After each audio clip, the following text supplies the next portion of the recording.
Pelaksanaan program penyasaran subsidi Budi Madani RON 95 yang akan bermula pada 30 September ini bukan sahaja menurunkan harga petrol untuk rakyat, tetapi juga bakal memberikan penjimatan bulanan yang ketara dianggarkan sehingga RM228 bagi setiap individu yang layak.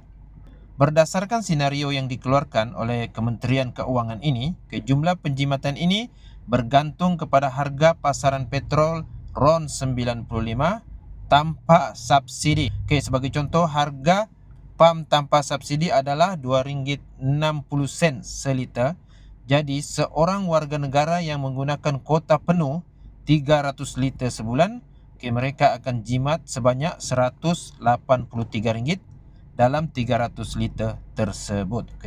Sekiranya harga PAM tanpa subsidi meningkat kepada RM2.75 seliter, maka penjimatan yang dinikmati oleh rakyat akan menjadi lebih besar, iaitu mencecah sehingga RM228 sebulan. Penjimatan ini adalah hasil perbezaan antara harga pasaran RON 95 yang telah ditetapkan khas untuk warga negara. Menerusi program ini, semua rakyat Malaysia yang layak akan dapat membeli petrol RON 95 pada harga RM1.99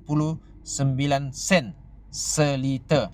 Harga baru ini adalah lebih rendah berbanding harga bersubsidi pukal sedia ada, iaitu RM2.05 harga sebelum ini. Tanggungan subsidi pukal petrol RON 95 yang tidak lagi mampan, iaitu menelan belanja sekitar 20 bilion dalam tahun 2023 dan 2024.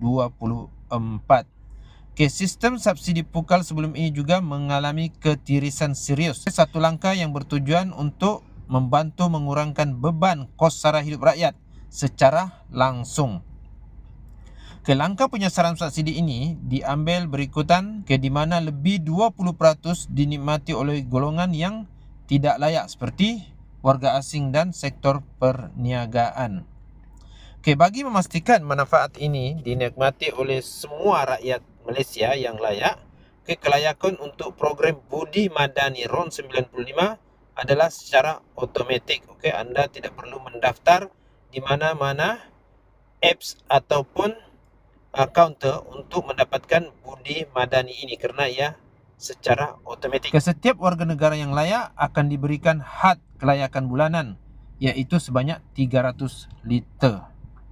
Jumlah ini dianggap mencukupi kerana ia meliputi keperluan petrol bagi lebih 99% pemandu kenderaan persendirian di Malaysia.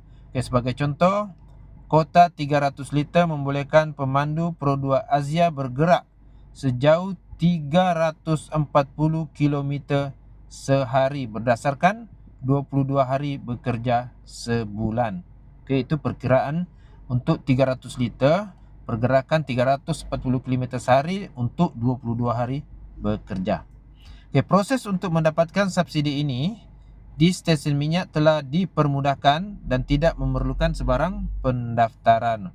Rakyat hanya perlu melalui satu langkah tambahan, iaitu mengesahkan kelayakan dengan memasukkan MyCard ke dalam mesin pembaca yang disediakan, sama ada anda pergi ke kaunter ataupun terus dari pam minyak tersebut. Bagi pengguna yang celik digital, beberapa pilihan alternatif turut disediakan, iaitu transaksi yang lebih pantas dengan menggunakan pengesahan eKYC atau kenali pelanggan anda secara elektronik sekali sahaja di dalam aplikasi seperti Touch and Go, e-wallet, Settle dan Caltex Go, untuk menikmati harga bersubsidi tanpa perlu menggunakan MyCard fizikal pada setiap transaksi apabila anda mengisi minyak di stesen minyak. Pengalaman pembayaran di stesen minyak akan kekal seperti biasa, sama ada menggunakan tunai, kad kredit, debit ataupun e-dompet. Reset pembayaran akan memaparkan maklumat secara telus, termasuk nilai transaksi pada harga PAM, jumlah subsidi yang ditanggung kerajaan dan jumlah akhir yang dibayar oleh pengguna pada harga RM1.99 seliter. Okey, program ini akan dibuat secara berperingkat di mana rakyat boleh mula menyimak status kelayakan mereka di laman web rasmi budimadani.gov.my mulai 25 September iaitu esok hari. Okey, program ini akan dibuka lebih awal kepada anggota polis tentera pada 27 September diikuti oleh penerima sumbangan tunai rahmah STR pada 28 September dan sebelum dibuka kepada seluruh warga negara yang layak pada 30 September 2025. Okey, itu penerangan berkaitan dengan Budi Madani RON 95. Okey, semoga video dan maklumat ini bermanfaat untuk anda. Okey, jangan lupa subscribe channel ini, like, share dan komen-komen yang positif. Semoga kita berjumpa lagi di video-video yang seterusnya. Bye-bye.